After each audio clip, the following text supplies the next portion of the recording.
Good afternoon mga brother. So ngayong hapon ay pupunta tayo ng Mabalacat, Pampanga.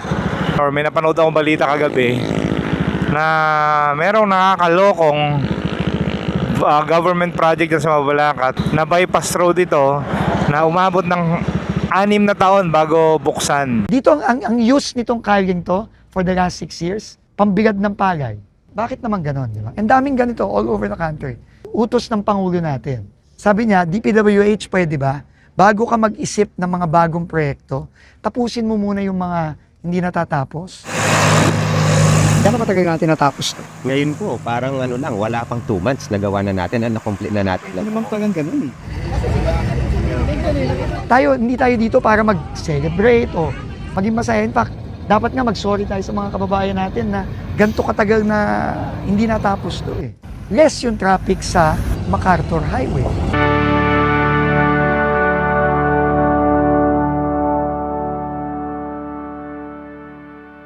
Tara silipin natin kasi nakakaloko bakit tumabot na ganun katagal, di ba? So dito tayo sa Tarlac City. Malapit lang naman yan.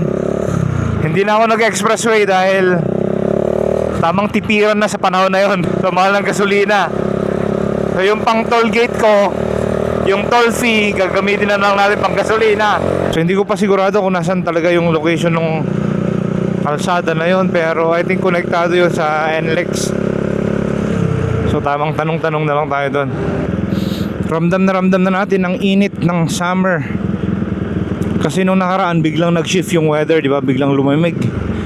Na dapat ay summer feels na dapat yun. Pero nag-extend daw yung amihan, sabi ng balita. By the way, MacArthur Highway na to. Kakaliwa lang tayo dyan, papunta na tayo ng Mabalacat, Pampanga. So yung Mabalacat, Pampanga, yan ang pinakaunang bayan na matutumbok natin mula dito, ano, pagkalagpas natin sa boundary na tulay doon sa may Bamban Tarlac. Kabilang side nun ay Mabalacat na. Guys, dito na tayo sa boundary bridge ng Bamban at Mabalacat. And at the same time, ito na rin yung boundary ng Tarlac at saka Pampanga. Yan. Pahinga lang ako saglit kasi napakainit, grabe. Time check na ito, alas 1:57, alas 2 na ng hapon. Uubod ng init. Yung init niya dry. Hindi naman siya yung maalinsangan na klase ng init.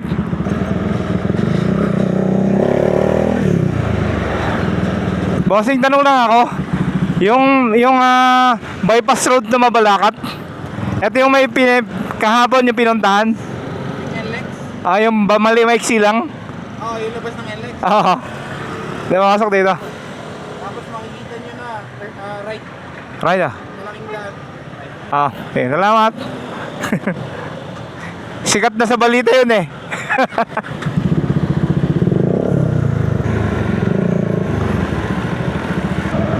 Ayan, nakapasok na tayo sa Barangay Atlubola. Hanapin na lang natin yung malawak na kalsada daw papakanan, sabi sa akin nung tinanungan ko doon. Oh, lalaki ng akasya dito, pansinin nyo. Nasa may unahan pa.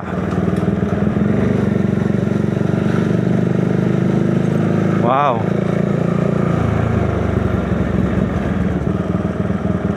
Welcome Mabalacat Bypass Road. Ito na. Ito na mga brother, ang Mabalacat Bypass Road. Welcome opening of the Mabalacat Bypass Road, March 20, 2026. Ang nakalagay doon, a dream come true. Ayan, a dream come true. Dream come true daw eh. Talagang dream come true yan. Walang duda. It's a dream come true. Kung saan tayo ngayon, dyan yung kanto, diba? So dyan magsisimula yung bypass road hanggang doon sa dulo nun na expressway, which is yung Santa Ines entry at saka exit. Ano? Etong part na to, matagal na nung nagawa tong kalsada na to. Matagal na. Hanggang doon sa pinakabungad nung overpass. Papasok doon sa NLEX. So yung dulo ng kalsada na to na hindi sinemento, about 60 meters na lang. Isipin niyo yung 60 meters. Kung gano'n lang ka-iksi yun, mga brother. Doon lang sa ilalim ng ng overpass papasok doon sa expressway. Yun lang yung haba nun na hindi natatapos. Sinara nila yon Tumabot nga ng 6 na taon bago nila tinapos. Minadali na nila dahil nga 2 beses na binisita ni Secretary Dizon yan, at saka kahit yata si President Marcos binisita rin yata yan. Ilang weeks lang daw tinapos yan eh. So ganun kabilis. Kung talagang gugustuhin nilang tapusin ng mabilis ang mga projects, kayang-kayang gawin yun eh. Ayon sa balita, nagkaroon daw kasi ng problema sa communication sa local government yata. Hindi daw makapag-decision kung ano daw magiging design ng kalsada. Sabi, ano ba dapat ang design ng kalsada na yan? Kailangan ba may underpass o ano? Di ba? Simpleng ganito lang naman yan eh. Hahanapin ng tao eh. Hindi mo naman kailangan lagyan ng kung ano yan. Ilaw, syempre. Ito yung mga importante, pa-ilaw, mga ganyan. Maayos din ang pagkakasimento. Hindi daw nila madesisyonan kung ano dapat ang magiging design ng kalsada. Pero dito most likely hindi tayo makapagpapalipad ng drone dahil katabi niya lang yung Clark City. Yan lang sa babaan, Clark na yan. Ito na guys. Ito na guys ang bagong Bawal kayo dyan, bawal kayo dyan. Balik kayo, balik. Balik kayo, bawal ho yan. Expressway ho yan, 400cc up. 400cc naman pala yung motor nila. Tricycle, balik ho kayo, balik. Bawal. May nagbabantay nga pala ditong mga patrol ng NLEX. Doon ko connect na bali yan. Itong kalsada na to. Ito yung bagong gawa.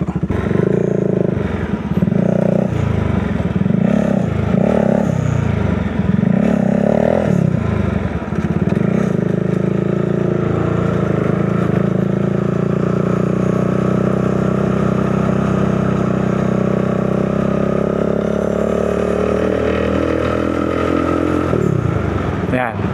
So hindi tayo iikot bale. Pinagbabawalan ng tricycle dito ha, pa mag-exit.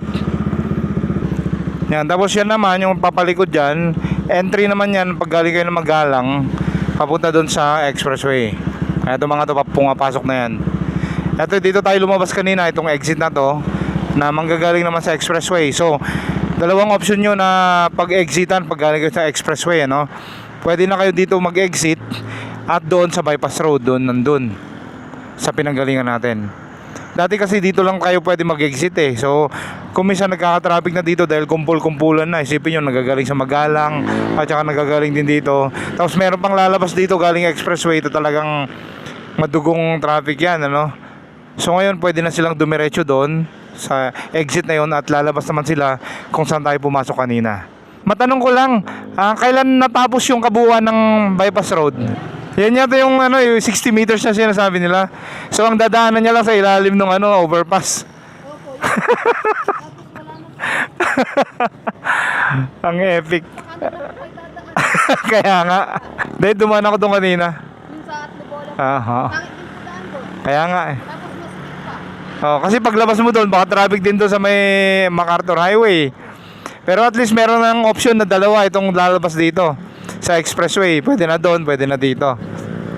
So yung pinasukan natin kaninang part ng bypass road doon sa may kanto ay matagal na daw palang tapos yun. Matagal nang tapos.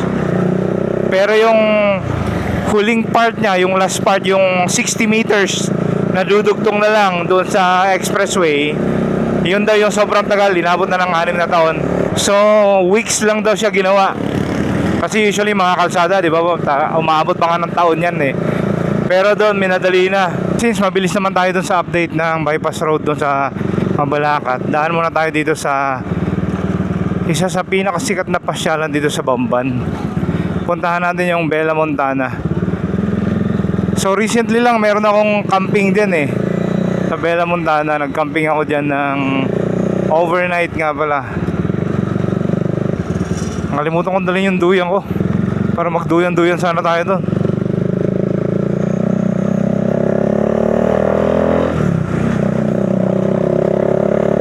Time check 3:00 ng hapon.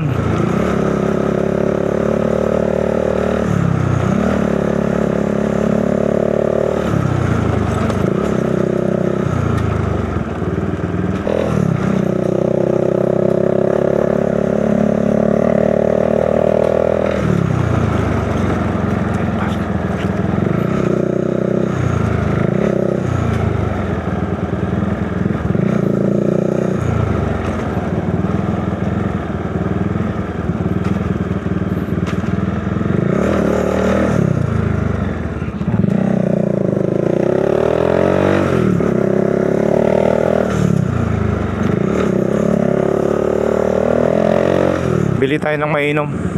Uy, merong halo-halo nga doon. Te, halo-halo? Isa nga, magkano yan? Sige po, isa. Wala pa rin bunga yung mga dates nila. Nagsisimula pa lang magbunga.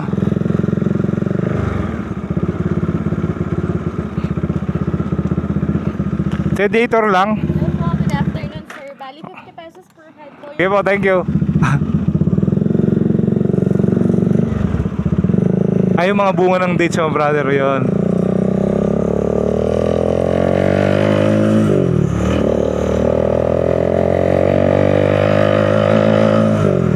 Daming nagkakamping ngayon kasi weekend. Sayang, pagka namunga itong mga to at nahinog, pwede kayo magpitas dito. Akala ko summer, hindi pala, July pa daw pala ito. I mean siguro mga ganyan, June, July. Saka tayo maganda pumesto. Doon kasi sa part na yun, maraming tao eh. Lagi kasi maraming tao dito eh.